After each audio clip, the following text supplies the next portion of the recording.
Hey, what's going on, everybody? It's Jay here from Faith Evolved, video number 4. And today, I wanted to ask us a simple question. Anybody that's new to my channel, I thank you for the 5 subscribers. This channel is just getting started out, and I do plan on doing at least weekly videos, sometimes maybe even daily videos, whenever I feel inspired to go on the air, or at least record a video.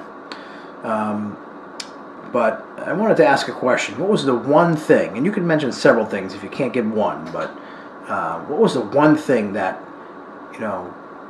just convinced you, just reached down into your heart and soul, or even mind, and, you were convinced that the Urantia book truly was a revelation of God, given to us by His angels, and it almost sounds crazy hearing those words come out of my mouth. A year ago, I never even heard of the Urantia book. I found it kind of by accident. Some people say it found me. My heart was ready for it. The soil was good. Was ready. It was ripe for harvest, if you will.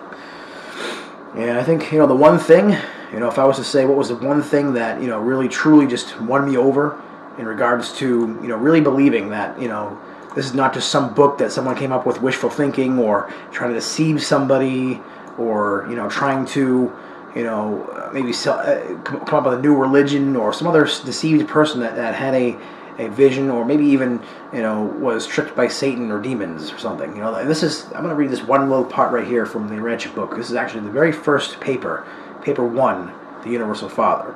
It says, the Universal Father never imposes any form of arbitrary recognition, formal worship, or slavish service upon the intelligent will creatures of the universes. The evolutionary inhabitants of the worlds of time and space must of themselves, in their own hearts, recognize love and voluntarily worship Him. The Creator refuses to coerce or compel the submission of the spiritual free wills of His material creatures. The affectionate dedication of the human will to doing the Father's will. The doing of the Father's will is man's choicest gift to God. In fact, such a consecration of creature will constitutes man's only possible gift of true value to the Paradise Father. In God, man lives, moves, and has his being. There is nothing which man can give to God except his choosing to abide by the Father's will. And such decisions, affected by the intelligent will creatures of the universes, constitute the reality of the true worship which is so satisfying to the love-dominated nature of the Creator Father. So right there, just in that little paragraph, twice it mentions the doing of the Father's will. That's what Jesus came to do, and that's what anybody who, has strong faith does as a believer in God. It's all about, okay, you're my Father, I'm your Son, what is your will? What do you want me to be? And it talks about several times in this book, be you perfect even as I am perfect, the divine injunction. And, that was the one thing that I think won me over. And not just the fact that, it seemed to answer questions I always had, or things I always kind of figured were true, but, it wasn't in the Bible, it wasn't taught in church. It just, this the way Jesus displayed His love and the way He lived His life and how it was exemplified, and really elaborated upon in the Urantia book. Not that it wasn't in the Bible. I mean, there's enough in the Bible, and the Urantia book even admits that the Bible has enough of the truth to bring man towards the revelation of God and to salvation.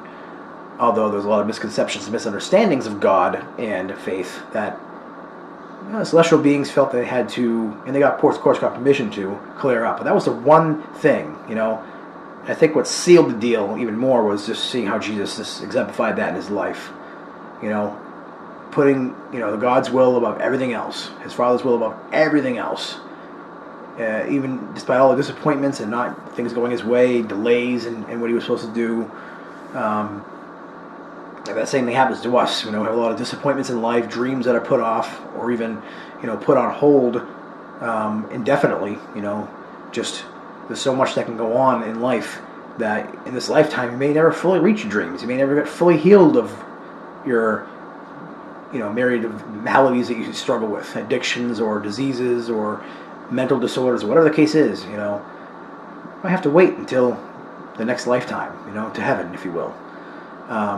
Where we're given new bodies, and those things, the scaffolding of this life is no longer suits us, But for me, I think I'm going to start now while I can. I don't want to wait till heaven. I'm going to do my best to do God's will and try to, just believe and have faith that God loves me, and just try to, self-care and have more self-respect for myself, and push off anxiety and depression and just the lies that have held me back for so long.